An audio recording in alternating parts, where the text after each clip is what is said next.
దర్శక ధీరుడు ఎస్ఎస్ రాజమౌళి సృష్టించిన వెండితెర కళాఖండానికి మరో అరుదైన గౌరవం లభించింది. బాహుబలి బిగినింగ్ విడుదలై ఏడాది దాటినా ఆ చిత్రంపై క్రేజ్ తగ్గలేదు. స్వదేశ విదేశాల్లో ఈ చిత్రం ప్రశంసలు అందుకుంటోంది. యంగ్ రెబల్ స్టార్ ప్రభాస్ ద్విపాత్రాభినయం చేసిన ఈ మూవీని పలు జాతీయ అంతర్జాతీయ వేదికలపై ప్రదర్శిస్తున్నారు. తాజాగా మరో అరుదైన గౌరవం బాహుబలికి లభించింది. ప్రతిష్టాత్మక బ్రిక్స్ సమిట్ లో బాహుబలి చిత్రాన్ని ప్రదర్శించనున్నారు.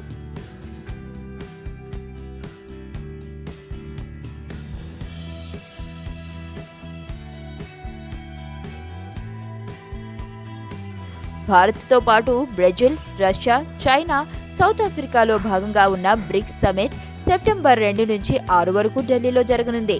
ఈ సమిట్ లో ప్రతి దేశం నుంచి 4 సినిమాలు ప్రదర్శిస్తారు. ఈ ఏడాది భారత్ తరపున ప్రదర్శనకు అర్హత సాధించిన సినిమాలో బాహుబలి కూడా ఉండటం విశేషం.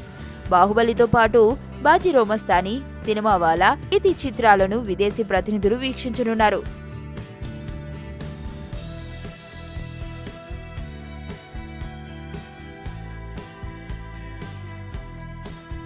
బాహుబలి బిగినింగ్ లోని ప్రశ్నలకు జవాబు ఇచ్చేందుకు బాహుబలి కన్క్లూజన్ సిద్ధమవుతుంది.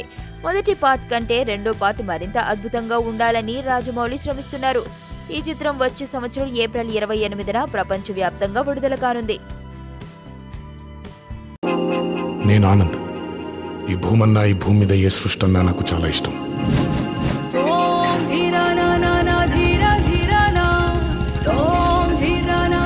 చెట్లు, మొక్కలు, గాలి, నీరు, వాటిని కాపాడుకోవటమే నా పని కూడా. It's a joggers park. 213 చెట్లు ముంబైకి చాలా ఆక్సిజన్ సప్లై చేస్తుంది.